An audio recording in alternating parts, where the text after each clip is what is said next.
What is up, everybody, and welcome to the All-NBA show powered by FanDuel, America's #1 sportsbook. Get started with $150 in bonus bets if you win your first $5 bet at FanDuel.com/All-NBA. I'm your host, Adam Mares. I'm joined by my esteemed colleague, Tim Legler. Legs, we had 2 Game 7s over the weekend and a Game 1. We got another round starting up tonight. The basketball is good. How are you doing? Good, man. I'm great. It was a great weekend. It's awesome when you just have these couple of games to watch on a given day on a weekend, man. You plan your whole day around it, get everything done with the family, ahead of time. They understand you're checking out at some point, and I'll see you guys in a few hours. So it was good. When you can watch it, every possession like that detailed, there's that much anxiety in the moment as there were in those 2 Game 7s. Well, I should say one of those Game 7s had anxiety. Denver didn't have much anxiety in their game, but Houston Golden State certainly did. I thought it was a really good game, and I thought that Golden State clearly handled the moment better. Yeah, there's no question about it. Both of the Nuggets and the Warriors handled Game 7s a lot better. I mean, it was lopsided in both of them in different ways. We're going to break them both down. We're also going to talk Pacers-Cavs, which I can't wait to talk about because I thought the strategic elements of that series or of that game were so fascinating in Game 1 as the Pacers get the upset. And then, of course, we'll look ahead to tonight's games here at the very end. But we're going to start with the Warriors beating the Rockets 103-89. It was the Buddy Hield show. 33 points, 9 of 11 from the three-point line, including one, by the way, Legs. I don't want to be old, man. He did take a 3 with 40 seconds left, up 20. Oh, man. It was a little like, I was like, oh, wow. A little insult to injury there. But this was just kind of a Warriors controlling the game. Rockets, they came back from down 3-1 to push a Game 7, but they just looked outclassed. What stood out to you about this one? Well, first, alluding to that shot, yeah, in the era in which I played, that's a brawl. There's no question that's going to be a brawl. I thought it was rude, man. And he hits it, and he falls down in the process. It goes in, whatever. You know what, though? And look, I'm just saying, like, that was the mentality at that time. You didn't do that. As you know, I think we've talked about stuff like this. Like, it's professional sports. For me, there's no such thing as getting your feelings hurt. Grow up. Like, really? I love this. No, I'm telling you right now. I've even said, how much it galls me when teams have a lead and it's insurmountable and they have the ball and they take a shot clock violation. To me, it's literally the most insulting thing you can do to a defense. You know what? Here you go, guys. We feel so sorry for you. We're not even going to take a shot in this possession. We'll take the turnover. We'll go outside the rules so that you don't get your feelings hurt anymore. How about learn how to guard us? How about stop us? Anyway, I digress. That's a different rant. But here's what it comes down to, okay? First of all, let me ask you this question. Would you consider Buddy Hield a role player? Yes. Okay, of course, right? So You're going to tell me that wasn't the greatest Game 7 role-playing performance in the history of the NBA playoffs?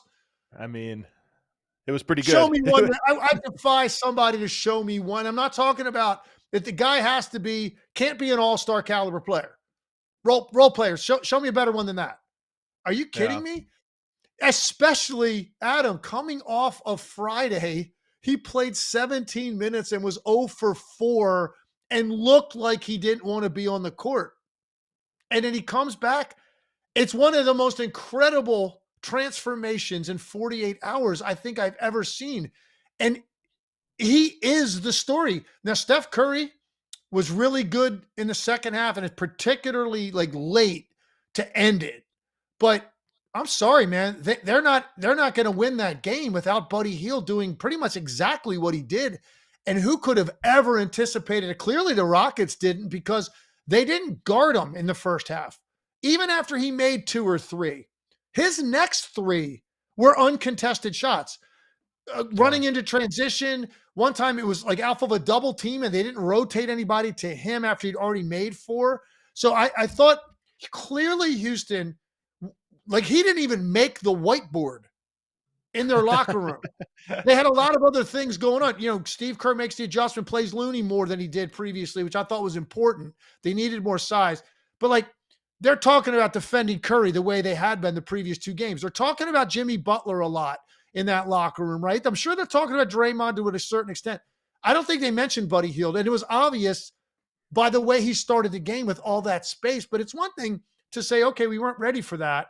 Now he's made 3. The guy is a big-time shooter. If a guy, I don't care who you are or what the circumstances are, if you've made 2 or 3 and you're a 3-point shooter, I got news for you, man. That's going to keep up if you don't get somebody in his area code. And I just thought up until about the 6th one, he really didn't see any resistance or any sort of extra red alert going on. Like Buddy Hield, okay, let's make sure we don't leave him. So I thought they really let him get unleashed. And he was so loose by the time they even started paying attention to him, it didn't matter. Buddy Hield won the game for the Golden State Warriors. And like, who would have thought going in, I'd say a sentence like that? Well, their defense was able to hold. And I think, Gary Payton in this game, he was sick and ruled out early, not going to play in this one. And I think this is part of it is the Warriors, like a lot of these teams that don't have, incredible depth, their 5 guys are better than the next couple. They could go to Gary Payton. That's their defensive option. He knows how to play within their system, but Buddy Hield obviously provides the shooting. And I think the Warriors said, we can guard them. We could lose Gary Payton defensively, give ourselves more offense, and we're not going to see any drop off, especially in a game 7 where everybody's a little tight, especially a young team. And that's exactly how it played out. The Rockets were not nearly as difficult to guard in this game. They really struggled to score. I thought Draymond was incredible, as he always is defensively, Jimmy Butler, but offensively, it just felt like the Rockets were more spread out than what they had been in these previous 2 games. To your point, maybe they should have expected it with Buddy Hield, but I still credit the Warriors for knowing, hey, we're leaning into this because we think we can get to 100 points and they can't. Well, look, I'm telling you something right now that was obvious, and they'll never admit this, but there was a serious carry for that team. And look, Legs, hold on real quick. Now. Your mic just unplugged there, so I missed everything you said. We had a little Monday mic situation. We okay? Nope. There you go. Now you're back. Got it? Okay. All right. Sorry about that. I'll keep my left hand down so I don't touch it. They'll never admit this, but there was a serious case of nerves on the part of the Houston Rockets. And 95% of the time, home teams win game 7, maybe even higher percentage than that. I know it's at least 95% of the time, but there's certainly more pressure on the home team because the crowd is going to react to misses. They're going to react to turnovers. Right. They're going to react to stuff that creates even higher level of anxiety. Okay. So there's more pressure there. And I felt like, I bet you I could go back and watch the film and make notes of every time that Rockets turned down a 3 that they needed to take because of the flow of the possession. I bet you it was 12 to 15 times.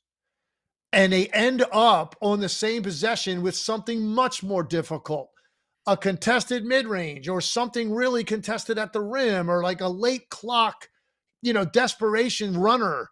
And so look, they're 6 for 18. They took 18 threes. 18. Now you are crazy. Going back to, I was making a joke about the 90s and that shot starting a brawl by Buddy Hield. Now you are 90s numbers. 18 3-point attempts. There was at least 12 to 15 shots that they had to take. And I don't think they wanted to take them. And that to me summed up the mentality of their team the entire day. They were tight and they're young. Not all of them are young, but most of those guys are young, and this is a great taste of it. And there's certainly a team that I think is going to be very relevant, especially with Amen Thompson and what he's becoming. They're going to be very relevant for years to come, probably. But yesterday, they were tight, and the moment was clearly more comfortable for the Warriors, as you would expect. I mean, Steph Curry, Draymond Green, Jimmy Butler's been in game 7s, been in the finals. Curry's won championships. They won a game 7 on the road against Sacramento, 2-3 years ago. So they know what this feels like. Houston looked like this was a very uncomfortable feeling. And that to me summed it up. When you take 18 threes in an NBA game these days, you're turning down shots. And I thought they did, to the extent that their offense completely bogged down and they ran right back into traffic, which Golden State, I think at some point identified they don't want to shoot the ball. So let's really make it tough in the paint. And they did. Yeah.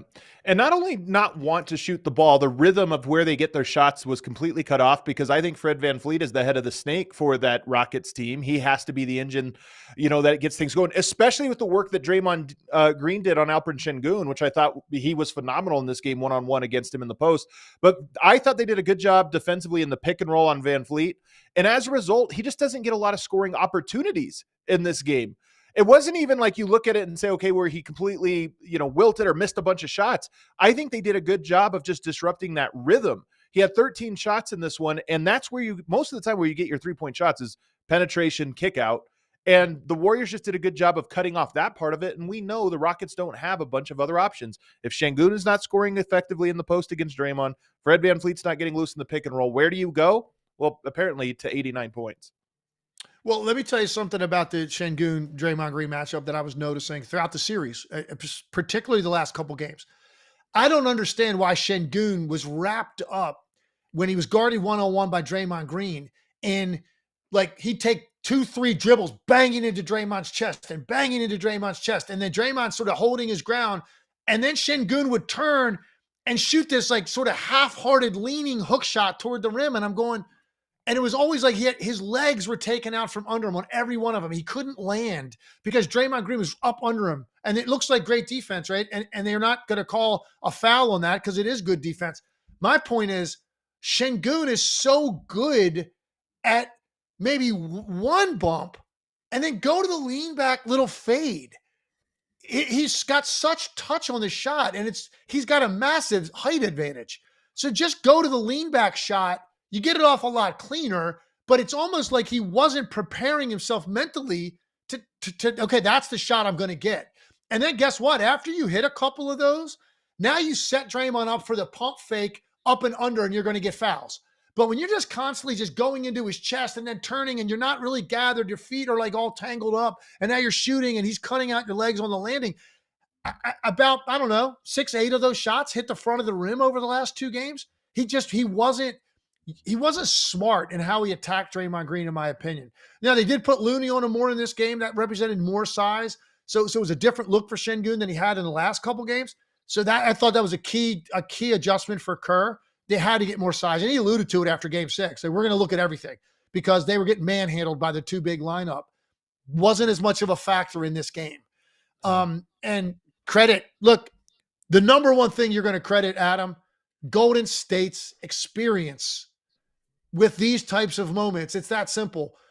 And Steve Kerr's ability to handle these moments. And I just don't think that there was much done on the part of the Rockets by Ime Udoka. And look, sometimes your hands are limited when your guys look tight. There's only so much you can do offensively if guys are tight. And I thought they were all dealing with that on that side, while Golden State played a fairly normal game for them. And that to me was what it looked like. That was the eyeball test for me. The last thing that stood out to me, because that zone that Houston had been running, they'd been very effective in it, especially in the last 2 wins. And I thought Golden State had just completely solved it in this one with really well-timed cuts. One of the things they were doing, and I credit Steve Jones, had a great video breakdown of this on Twitter. He's a really good analyst. Sending 2 cutters, kind of like you clear out, and there's always an exchange where you go from, this is my responsibility, I'm handing it off because he's going into your zone. And Golden State did a good job of cutting a guy into that zone and then cutting 2 guys towards the ball. So right as that exchange happens, you think there's an exchange, then they cut back into the zone. And Golden State kind of did this over and over again. They were getting really clean looks on it. So I just thought the zone was one of the things Houston was hanging their hat on, and the Warriors overcame it. I love the point, Adam. It's the way that I've always looked at good zone offense, and the way I've taught it, coached it. You have to get multiple actions at the same time with body movement off the ball. And most teams don't do that. Number one, most teams don't even screen on the ball anymore, which is critical out on the perimeter. They don't get anybody flashing to the middle. And if they do, a guy will flash to the middle and the other 4 guys stay stationary. And now the zone can react to the guy flashing middle, and then they have time to look and, okay, now we're going to match up with these other 4 guys. When you move multiple guys at the same time, a flasher to the middle receiving at the exact same time a guy is running the baseline, when you do those kinds of things, you create all kinds of miscommunications defensively. And I just thought Golden State, listen, man, when you've seen enough of a zone and you get to the 7th game and you've got a really smart team and a smart coach, you would expect there to be just enough adjustments in their motions to get cleaner shots, because the zone was a big factor in games 5 and 6. It wasn't much of a factor in game 7.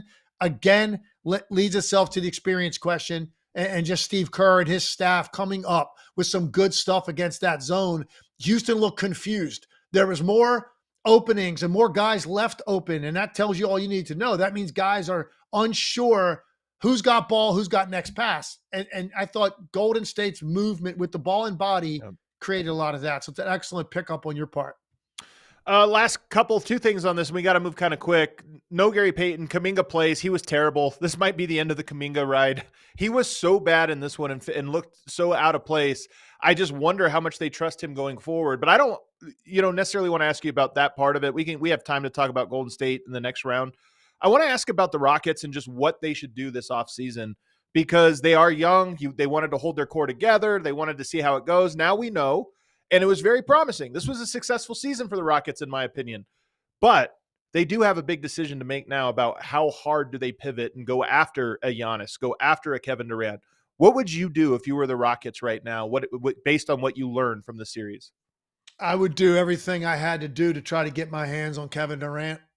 Truthfully, that's what I would do. I think Kevin Durant has several more years left as a high-level scorer in this league. And you surround Kevin Durant as a primary option with this level of defensive culture and identity, with some young, talented athletes and playmakers like they have, I think Kevin Durant would be a perfect fit, or any big-time scorer. I mean, obviously, Giannis is going to make anybody better too. I don't know how realistic that would be. Now, the question will always be, what are you giving up? So, Amen Thompson is untouchable. 100% untouchable, clearly. Who else on that roster would you label as that? Is Jalen Green untouchable? Is Alperen Sengun untouchable? I mean, those are the 3 guys you're talking about here. Everybody else, I think, is absolutely movable. So I don't know if you have enough with that roster to get them. But look, I think they need a primary scoring option that has an answer for any defender. They don't have that on their team right now. Amen Thompson, and he was incredible yesterday. I mean, I was the one play he had when he went behind his back and then had that reverse finish. I mean, that was about as prettiest thing as I've seen offensively all year in the NBA. So his offense is growing. He still can't shoot much outside of 15 feet, but that shot's becoming more consistent. He's doing a better job making free throws, 6 for 6 in the pressure of a game 7. So that tells you a lot about his intestinal fortitude and what he's feeling in the moment. He didn't look affected by this stuff. 24 points, 9 boards. I mean, he is on his way, man, to being a franchise player, especially if he can add the shooting component. But he's not close to being a number 1 scoring caliber player in this league. That is what they're lacking. But the future's very, very bright, and they're going to be relevant, man, in the top 4 in the Western Conference, I think, for years to come.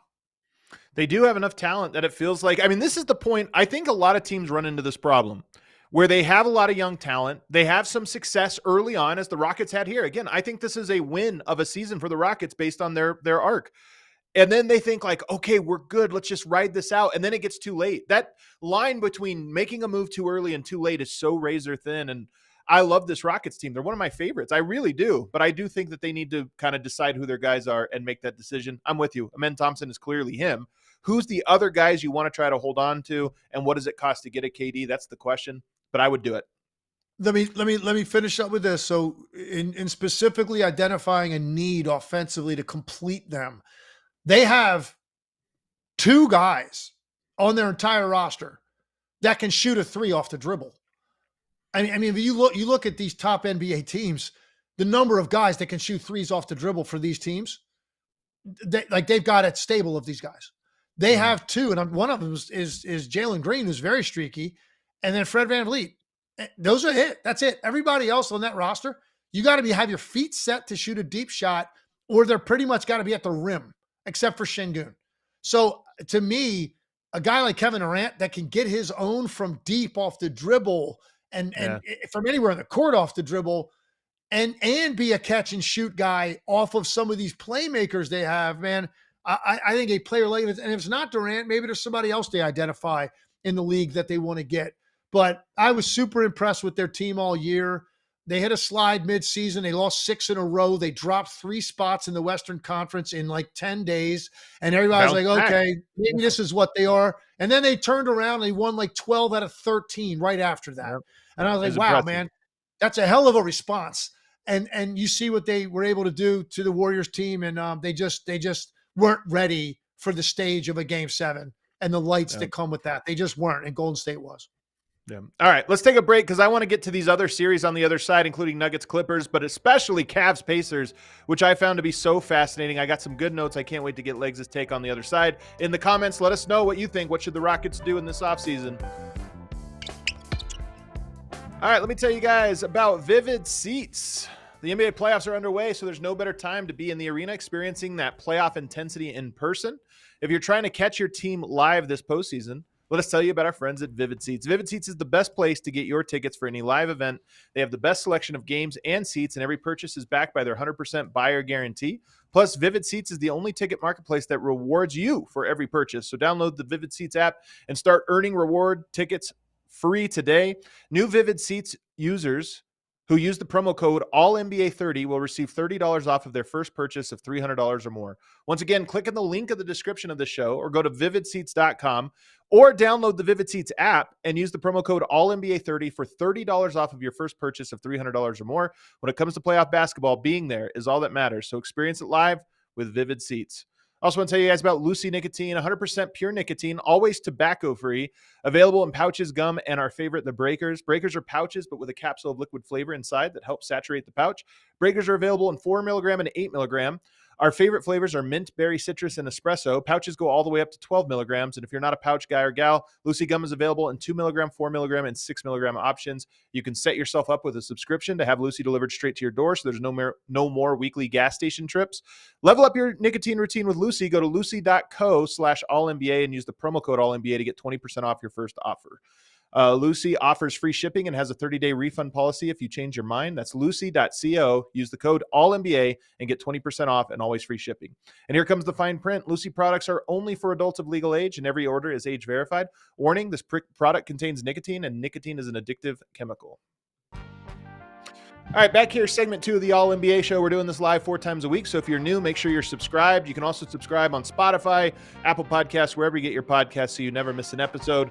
Legs, I'm excited about this one. The Pacers beat the Cavs, controlled the game, 121-112. Darius Garland was out for a 3rd straight game with that sprayed toe. We'll talk about that here in a second, but it was Andrew Nembhard, Tyrese Haliburton. Nembhard went for 23 points, was a team high plus 21, and I love this stat.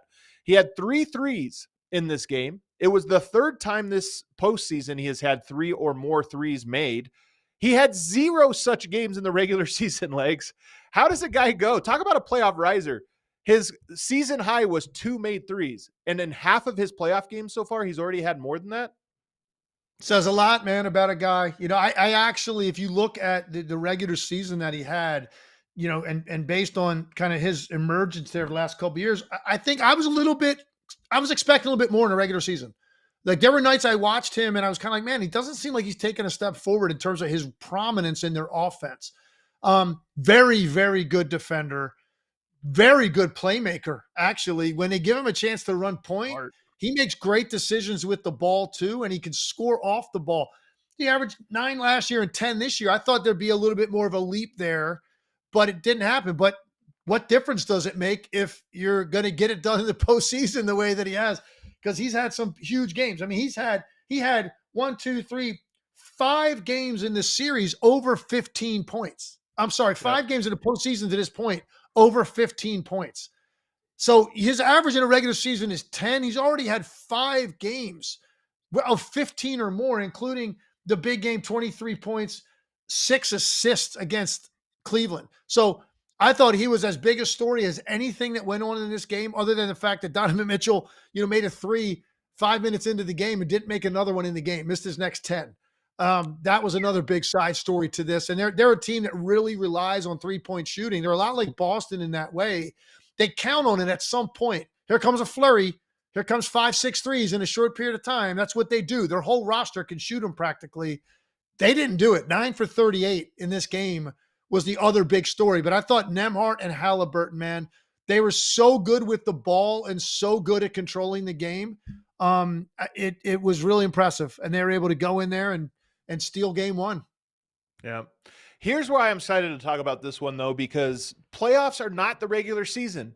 Teams, they go to their strategy, they try to figure out the weakness, and they try to press it as hard as they can.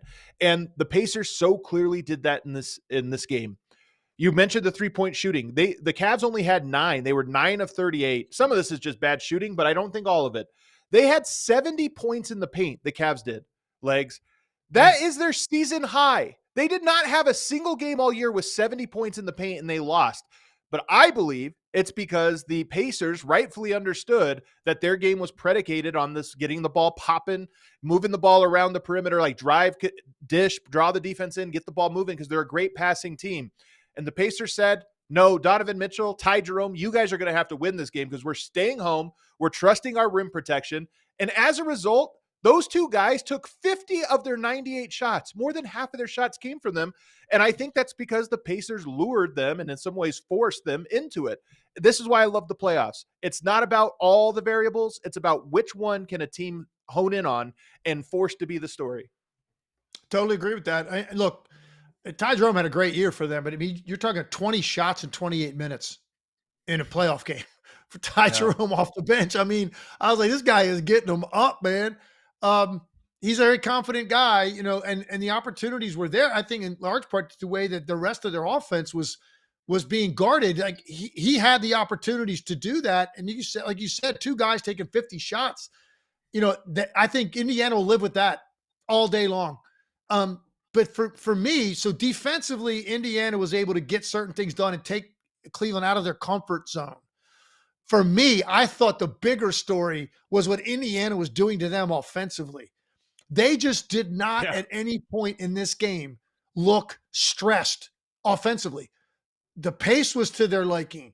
The movement was to their liking. The decision-making, I didn't feel like anybody was really playing in a lot of traffic the whole game. If for Indiana, they're saying, man, we'll take this all day long. You want to turn this into like a glorified up and down pickup game where it's read and react stuff? Let's go. Because they're as good as any team in this league at playing that way. Cleveland also likes to play fast. So this is an interesting series, but when Indiana's playing fast and if both teams are changing ends of the floor like that, Indiana can beat anybody. And so this is a tough one for Cleveland because they're like, well, we need to play that way too, but they're better at it. So I want to see what the adjustments are on the part of Cleveland to get them out of their rhythm with the early ball advancement. Like they were getting the ball up the floor so fast off the dribble or up the sideline with these advanced passes. Cleveland was just constantly scrambling. And as a result, they never put a lot of traffic on their ball handlers or Siakam or anybody. So Indiana, for me, I think they're probably at that game ended. They probably were all in the locker room going, why did that feel so easy? No, honestly, that's true. No, you're right. Yeah, it looked easy. And so it wasn't like anybody went crazy. Oh man, Indiana steals game 1. Haliburton goes for 45. No, look at their box score. Everybody just played really well. So that to me, it was like the most, I think, surprising thing. Look, I like Indiana. I'm always talking about Indiana whenever I get a chance. This was game 1 is a great one to try to get. There's no adjustments yet. And they did their job. They went in there and they played their style. They never felt uncomfortable. And they got to be feeling really good about their chances in the series right now.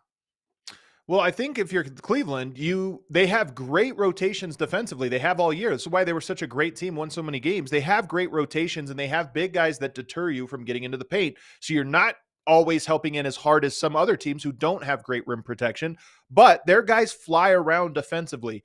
But this is why this series was so fun in game 1.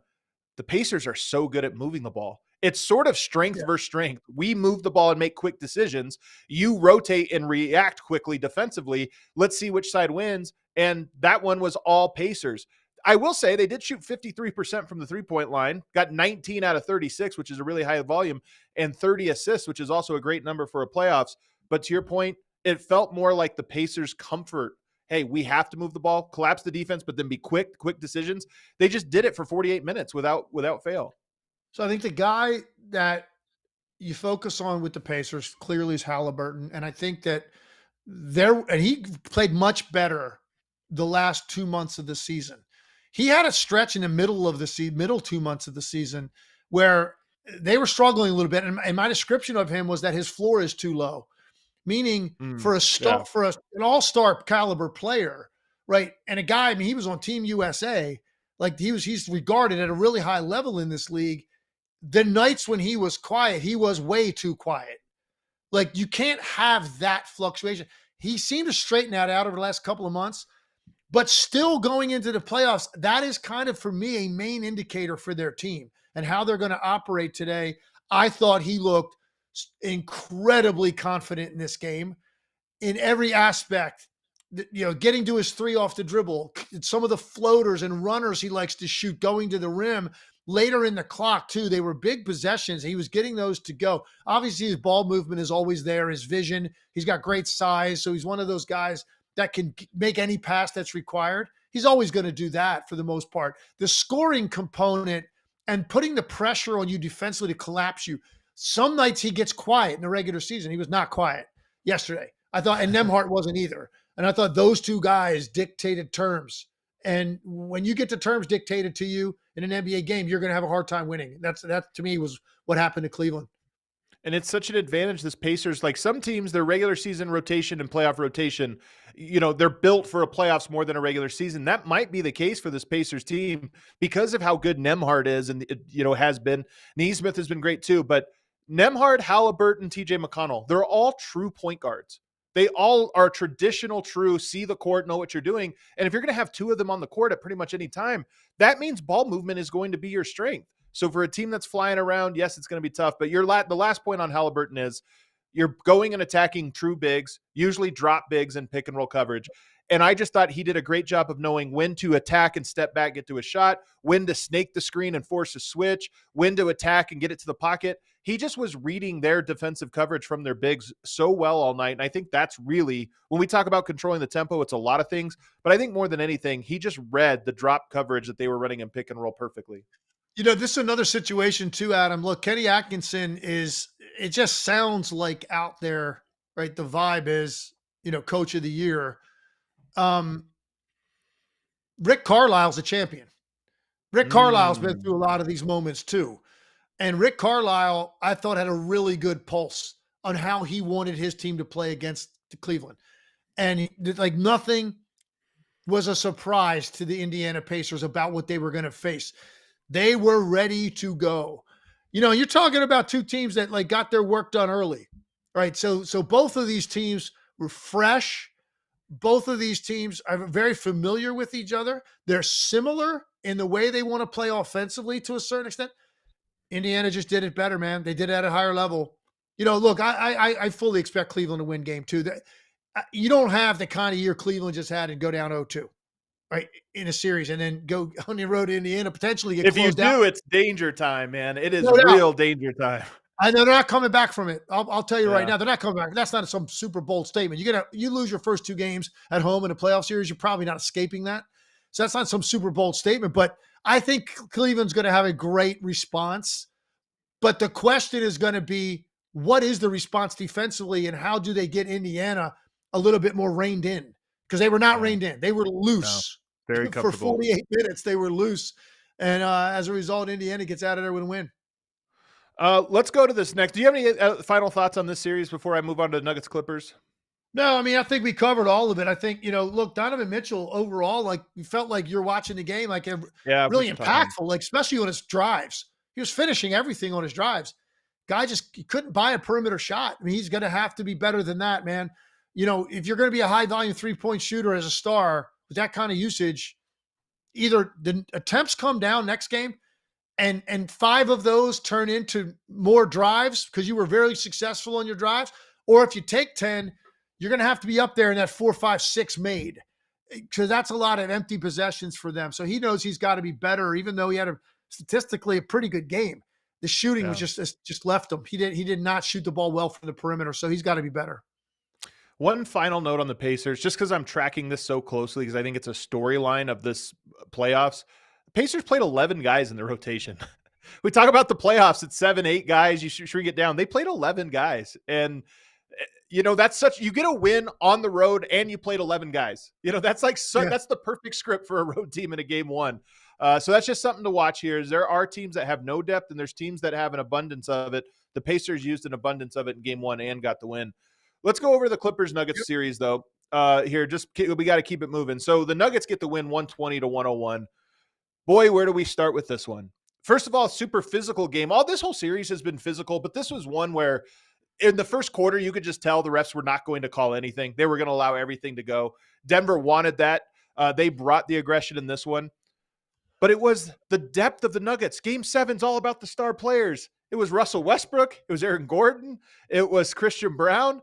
These guys came to play in this one and dominated. And of course, you have the Harden piece of this and the Kawhi piece. So which way do you want to start on this? What stood out to you more, Denver's depth and their preparedness for this, or the Clippers just melting? I think the Denver's depth, the number of guys that played at a high level in this game. I mean, that to me was what really stood out to me. It was everywhere you looked, everybody played well. I mean, Jokic didn't have one of his bigger scoring games, didn't need to, man. It got out of control before you even knew what he might have needed to do in the last 18 minutes of the game. It was irrelevant. So for me, it was just a number of guys, because even, I thought Peyton Watson played great. Russell Westbrook played great off their bench. All of their starters played well. They just clicked, man. They clicked and they fired on all cylinders. I mean, the easy place to go would be, hey, let's look at James Harden's performance, and we're gonna dive into that in a second. That'd be the easier place to go. But I think I wanted to focus on the positive coming out of this, which was across the board. Let me ask you something. I mean, is this about as well as their top 7 guys can all play at the same night? I think so, honestly. I mean, like you said, Jokic missed some shots and Jamal Murray didn't really have a crazy night. But if you talk about everybody else, I think so. They all hit their big shots. They all played incredible defense. Yeah, man, that's what it looked like to me. And the Clippers, for the year that they had, and once Kawhi came back and they just looked like they were formidable, you're like, man, Kawhi Leonard playing like this with that level defense, and Harden really was playing great down the stretch, and he had great moments in this series. But then, oh man, when you get down to that one spot, James, we got to have it tonight, man. We can't have dark place James Harden. You can't go into one of those rabbit holes. We need James Harden tonight to get us through this. He really wasn't anywhere to be found offensively. I mean, a disaster night implies that he tried and failed. I'm not sure that's what happened in this one. And look, I've heard a couple different things. Like, none of these are excuses. They're just maybe angles to take on it. The Clippers emptied the clip in game 6. They went really hard. That was a survival game. He was phenomenal. But what's crazy, Legs, he took 8 shots, I believe, in this one. Yeah, 8 shots. He was 2 of 8. Those are both lows on the season. Isn't that insane? It's only the 3rd game this year he's only had 2 field goals made, or only 2. And it's the first time he's only taken 8. By the way, he also only had 9 in game 5. I know James Harden, I don't know how much he cares about his reputation or the narrative around him, but it's so well earned. And this was sort of maybe a last opportunity for him to kind of rewrite it. And not only did he play well, he didn't get shots off. And they desperately needed shots. So to me, I watched this Harden game and I was so unimpressed. By the way, him and Kawhi both got benched in the 4th quarter, not because the game was out of reach. I mean, it's a game 7. You might as well play to the final buzzer. They got benched because Ty Lue said, you know what? I think we have a better chance with these other guys than we do with these 2 tonight. I agree with that. Look, you have to look no further than 2 years ago. Boston series, game 7, when he's in Philadelphia. And he had 2 big games in that series. Game 1, Embiid didn't play. He drops 45 points up in Boston. If you remember that, they steal game 1. Game 4, he had 42 points. Limited Embiid. He stepped up big and got it to 2-2. Okay. Game 7, though. Here we go. 3 for 11. So only 11 field goal attempts, 9 points, 5 turnovers in a game 7 on the road in Boston. And you can't survive it. It's what I've always said about James Harden. Like when some guys don't play well and you're a star, their performance, like maybe that off shooting night, they still all over the court. Like you're constantly talking about them, right? And they still have a lot of impact on the game. When James Harden has these quiet games, they're unsurvivable because he's got the ball too much. Yeah. And you're counting on, okay, 13 assists, great. Man, they needed more than that. They needed him to put the ball in the basket to help stop runs. And he was so quiet, you didn't notice him as a scorer. And by the way, he's had a number of games like this throughout his career, and he just had one 2 years ago in a similar spot. And let's applaud the assists, because I do think great players, especially the Lucas and the Hardens and the LeBrons and the Jokic, their stats can be great and they had a bad game, and their stats can be bad and they had a great game. So this is not just looking at the numbers. He had 13 assists, great job. They had 66 points at the end of the third quarter in an elimination game. Like the offense was not working, and they needed guys to score, and he just was so passive as a scorer in this game that it was sad. Well, look, honestly, and this is sad. Look, it's not just him, and look, their top 3 players, Norman Powell, Kawhi Leonard, James Harden, averaged between the 3 of them a negative 30 in terms of plus minus.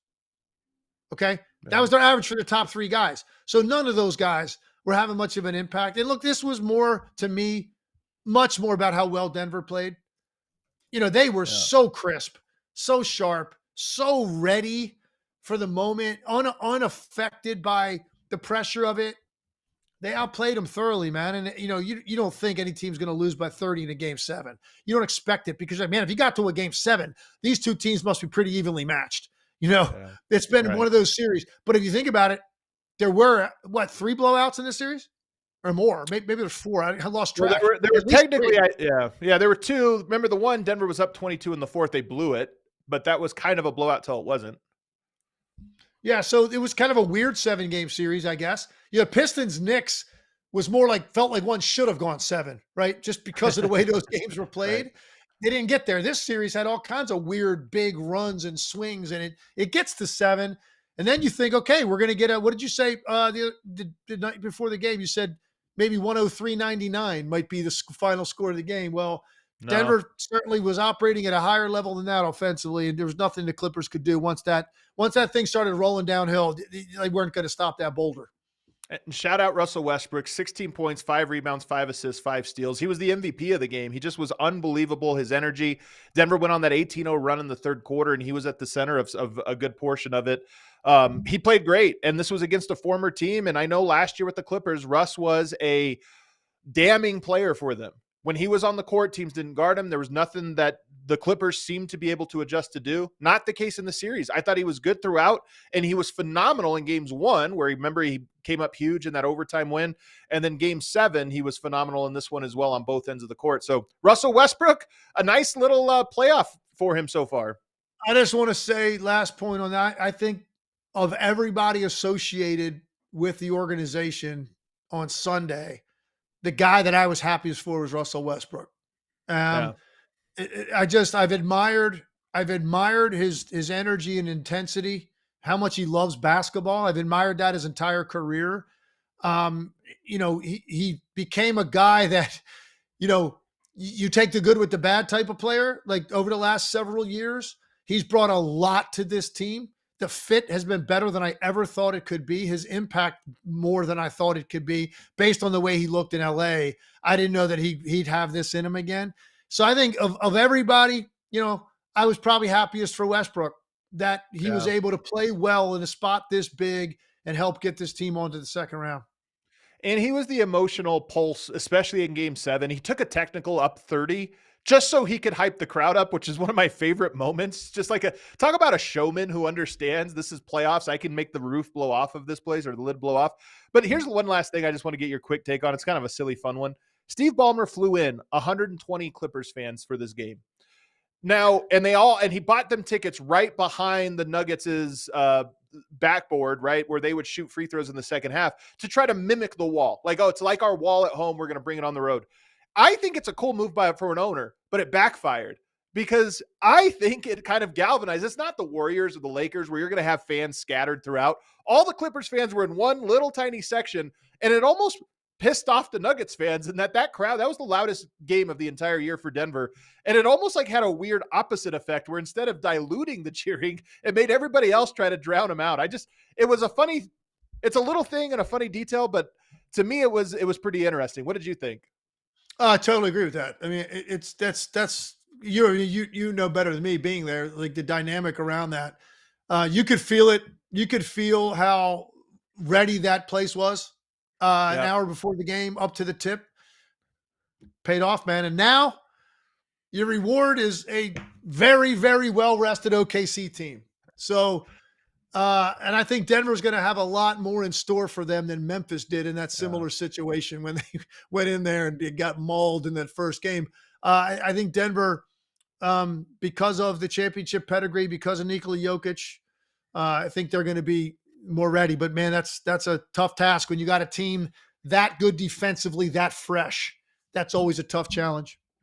Well, let's move on to that one now. That is the next round. It starts tonight. The first thing, the Thunder defense is legit. I mean, it's one of the greatest defenses in the regular season and statistically one of the greatest of all time.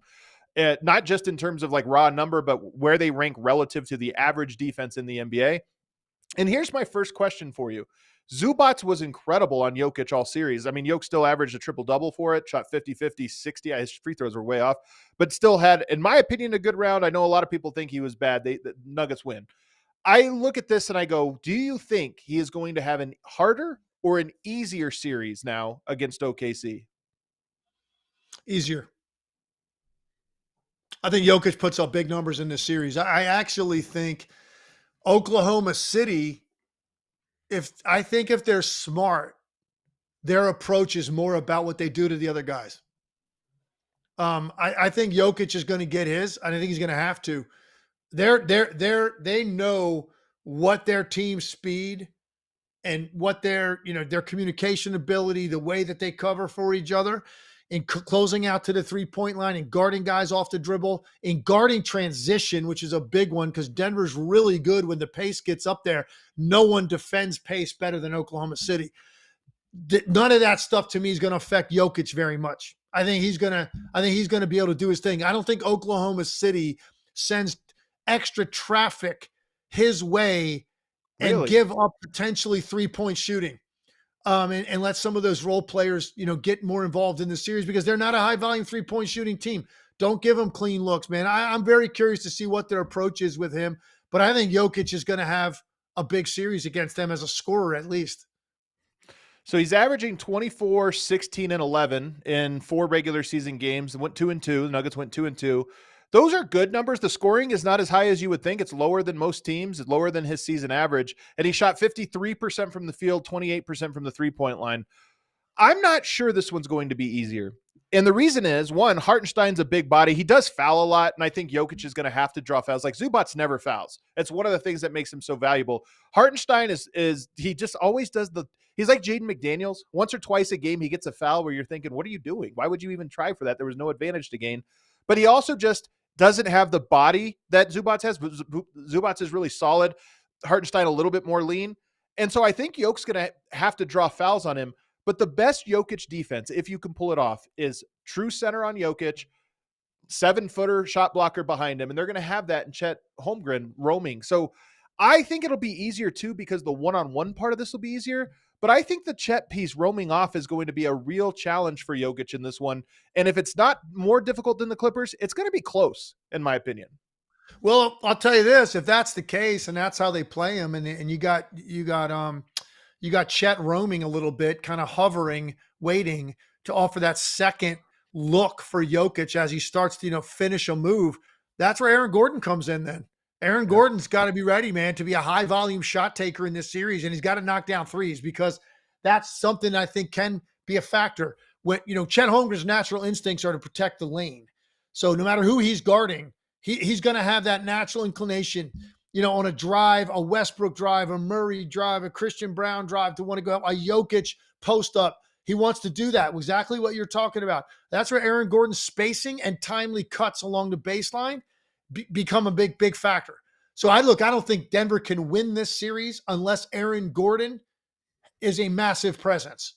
I Yep, don't think I they agree. can. And I think that's it could lend itself to that being the case because of the way Chet Holmgren likes to play defense. I think that Aaron Gordon has to be huge, and he plays the dunker spot well. He's going to have to offensive rebound incredibly well, but I agree. He's going to have to hit that corner three because I think that is going to be the thing that keeps that defense honest to the best it can be. They're going to be phenomenal around the perimeter, but around the interior, that's where they're going to count on those double teams from Chet. What about this one? I mean, Shai Gilgeous-Alexander obviously is cooking everybody.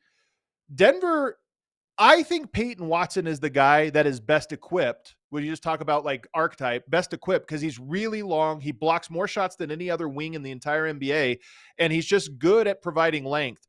But the Nuggets haven't played him a lot. He was big in game 6 and 7. I'm not sure he's ready for this. Christian Brown might be too small. Aaron Gordon might be too slow. So I think they have to rely on their seventh man against Shai in this series if they're going to guard him one-on-one. But how do you trust that if he's not one of your like core guys, your core 5 or 6? Yeah, it's tough because there's only so many minutes he's going to get, and so how many minutes do you really have him on Shea?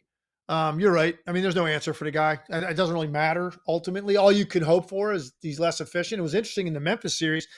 They didn't need him really to be great, but his first 3 games of that series, I think he was in the 30s in terms of field goal percentage, 3 straight games. Yeah. Didn't really need him.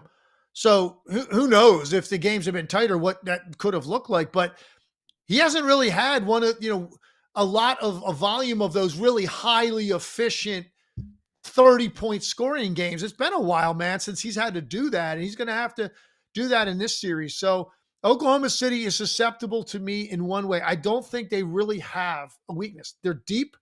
They've got bigs. They defend all over the floor. They've got a superstar scorer. They've got a very capable co-star in Jalen Williams. There's one area, and you're nitpicking them a little bit. They can be susceptible to droughts from the 3. Right. 100%. Because they've got guys that can make them and can hurt you, but it's not like you're looking at them and going pure shooter. Like it's not like those kind of guys. So they can miss 6, 8, 10 in a row sometimes and it lets you hang because you have to commit a certain amount of help pinching the lane against Shai Gilgeous-Alexander, or he is going to destroy whatever's in front of him. So you got to pinch off the wings, off the corner. Oklahoma City really good at moving the ball and finding the extra pass wherever that has to go. They find that guy, but they also can be streaky amongst those role players. To me, That's your best hope if you're Denver. They don't have a great 3-point shooting series. If they do, they're going to win a title this year. If they do it enough times in any given series, maybe have it one night where they don't, if you have 2 or 3 where they don't make a ton of threes and they don't shoot a good percentage, you're going to be very much in the series, I think. Yeah. I'm guessing as a historian of the game, as well as somebody who literally played during this era, have you ever heard the story about when David Robinson won the MVP in front of Hakeem Olajuwon ahead of game 1 of their playoff series? It's an all-time playoff moment. I don't know if I know the story you're talking about. It's an all-time playoff moment. But come to find out, for some reason, the NBA is not awarding Shai the MVP. He's going to win it, but they are not awarding it during one of these games. I hate it. Lean into this. This is how often do we get an MVP versus MVP runner-up matchup in the playoffs? Almost never. You're gifted this, and yet they're not doing it tonight. I'm so bothered by this. Come on, NBA. I'm with you, man. And look, I'm even trying to figure out even just my schedule and how they're rating the importance of the series. And look, networks are going to view it differently. They're not going to view it like, oh man, this has the potential for 7 games written all over. They're just looking at it from one perspective and one only. Who's watching? How many people are watching? What's drawing the most national interest? So because I agree with you, man. You have a guy that most likely is going to win the MVP. Yeah. Right. And a guy that's won 3 of them and just had his best year, which is just crazy to me. 3 MVPs and actually just had his best season, and a group of champions in Denver. To me, man, that has a lot of spice there, but I don't know that it's viewed as having the national interest of Boston, New York, Yeah. or Steph Curry and Anthony Edwards. Here's the problem, though, Legs. I got to interrupt you, though. Here's the problem. You create narratives. This is what great storytelling is, and it's actually the role of the media and of the league to say, okay, how do we craft a storyline? What's interesting about this? We still tell the story of Akeem and Robinson 30 years later because it's an all-time moment, all-time story. And we're not even leaning into it this time around. I hate it. You want OKC and Denver to be a story that everybody, even if you don't have a connection, there you go on a silver platter. And instead, we're going to get it on like Wednesday night on an off night with Shea in his hotel, Well, and he'll receive the reward. I'll tell you this: if you look at the 4 series left, I think the 2 that have the potential for the highest level of just like pure basketball played at like the purest form, I think it would be Oklahoma City, Denver, and Cleveland, Indiana, truthfully, because I think, Minnesota's defense and size and the way the Warriors play, like who knows what that series could get kind of ugly. Obviously, New York, Boston, who knows what that's going to turn into. I think that just in terms of technically what could be the most beautiful basketball might be actually those 2 series, Oklahoma City, Denver, Indiana, Cleveland. And now Indiana, Cleveland, with the Pacers winning game 1, that has a real chance to get to 7 games. Ooh, Which would be awesome, getting that kind of drama in a game 7. I really think you're going to know a lot more, although it is short rest for Denver. I do think you're going to know a lot more by the end of game 1, like how much can Denver make this a legitimately long series. I think game 1 is going to be very telling. Well, I think with Denver, I tell people this all the time. Their season reset with the coaching change. It was probably too late in the year. I think they should have done it at the All-Star break. They didn't do it, but Denver's getting better. Don't judge them by their regular season record. I see people say, oh, Denver can't defend. They defended pretty well against the Clippers, who were the number 1 offense since the All-Star break. They defended them pretty well. They're a new team under this new coach, and just with a vibes reset that was probably a year overdue. And so I give them a puncher's chance, even though if my official prediction is probably OKC in 5. We'll see what happens. All right, Knicks Celtics preview here. Real quickly, just give me 1 or 2 things on the Knicks Celtics. The Celtics are favored by 9 tonight. I mean, look, a lot of it is going to be what we watched in the regular season and the difficulty the Knicks had guarding this team. I mean, they didn't have any solution or answer for that at all. And they're going to go at Brunson and go at Towns. That was a big part of the regular season. Strategy offensively was to attack those guys, put those guys in as much ball screen as you can, and play out of that. Nothing complicated with Boston, man. It's ISO or high ball screen, and then just play and move it with a bunch of dudes that could take you off the dribble and shoot it. And they spread you out, and New York didn't really have an answer for it. It's going to be a lot different guarding this than what they guarded in the last series with Detroit. So look, it's obviously a tremendously uphill battle for the New York Knicks to be able to deal with this team and what Boston does to you, what the success they had in the regular season. So I think you're right. I think OKC and Boston should be prohibitive favorites in these 2 series. I don't think there's any doubt. Yeah. Well, those games start off tonight. It's always a new series, new personality, new matchups. Everything is great. So for game 1s are always fun. A lot of people thought Cleveland would roll last night. Not the case. So tonight, maybe we'll get surprised by one of these underdogs. All right, James, we got a couple super chats. What do we got? Holden Goldston says, could Wallace, Wiggins, Joe, or Caruso start over Dort if he continues to shoot the 3 poorly? Is J-Dub the biggest X factor in the NBA this playoffs? Is the altitude or OKC crowd a bigger advantage? So 3 super chats in 1. First of all, I don't see Dort not starting. That to me, that sounds crazy. No team that won 68 games is going to start tinkering with stuff like that. They're just not going to do that. They're too deep and they're too confident in their guys. And I think they think everything's going to balance itself out. And look, maybe there's times if whatever, depending on how the game goes on a given night, you want to put a little more offense in the game. If that's what you need in a given time, you got guys to go to. But no, I don't see any change up there. I think Jalen Williams is one of the biggest X factors. There's a number of them, but there's no doubt he is. And I've kind of come further along down the road with him in terms of being a legitimate co-star and a guy that I'm expecting big things from now. You and I, Adam, talked about this, I think, a lot over the last couple of years. Kind of like some nights you'd watch him and be like, man, is that enough? Is that enough for them? And he's convinced me that it is. when you pair him with a guy as good as Shea and their defense and depth, now I think Jalen Williams does represent enough as that second best offensive player. So I think he's going to be perfectly fine in this series. And the great thing about the Thunder, man, all year, if they do have nights where they struggle, their defense keeps them in it.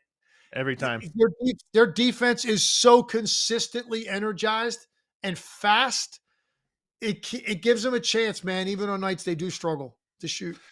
The last one here, I agree, by the way, J-Dub, huge X factor. And then altitude or OKC crowd, bigger advantage. Here's one interesting thing, Legs. The Nuggets for 2 years in a row have been great on short rest and terrible on long rest. It seems like a statistical anomaly, but for some reason, Yokes even talked about it. He likes playing every other day because there's just a rhythm to it. That'll be tested because they're going to be exhausted by the end of this series. And then OKC loves the rest. So do you think the altitude now, is that going to be a harm? OKC's been sitting down at Oklahoma City for 2 weeks. They're going to have to come to altitude eventually. Is that going to make any factor? It's a factor, but not as much with a team that we keep talking about how deep they are. I mean, that's the whole, that's one of the big reasons, like, depth comes into play. Like, okay, guys get winded. First of all, you adjust, okay? You adjust as the series goes on. I don't think it's a big factor. I really don't. The Oklahoma City crowd, to me, and the way that team plays defensively at home, bigger factor. I've seen it too many times. Teams hang around, and there's a 16-2 burst. And it's usually triggered by the defense, and the crowd reacts off of that, and then they put you away. So I think the home crowd, they're 35-6 at home. I'd go with the Oklahoma City home crowd being a bigger factor than Denver's altitude. What's next, James? What do we got? R. Jonesy says, how y'all like that Haliburton defense, though? Man, they were good. I think he's trying to talk about his Pacers. They were great, man. Defense is great. They were this time of year. You great. Get the guys, everybody I don't think anybody's ever going to be jumping. The first point you're not making with Haliburton is typically not defensively. He was so good offensively, and their team was so good. It didn't matter. It doesn't matter what he did defensively in this game because they were so good on the other end and controlling the game. Yeah. And then last one, Naptown says, are people want to take the Pacers serious? People want to take the Pacers serious? Pacers fans feeling it today. Legs. Look, They dominated. I mean, I want my props, man. I'm constantly giving this team a pat on the back all season long. I inject them into conversations. I do. I'm a Pacers guy, man. I'm a believer. I mean, they're not going to the finals, but look, man, they ended up with Cleveland. They didn't have to play Boston. Like, getting to 4 and not 3 matters a lot to me. I just think they're a team that's going to operate better against the Cavs. They're really good offensively, really tough to guard. They put it all on display yesterday. I don't even know if they're going to win this series, but I've given them their due respect all season. We'll hit that outro music there, James. We are back tomorrow because the playoffs roll on, so you're not going to want to miss it. This show was fantastic. Tomorrow's is going to be great as well, unless the Nuggets lose, and then Legs is just going to have to take the wheel for me. Everybody hit that like button for us on the way out. Make sure you're subscribed, and we'll see you tomorrow.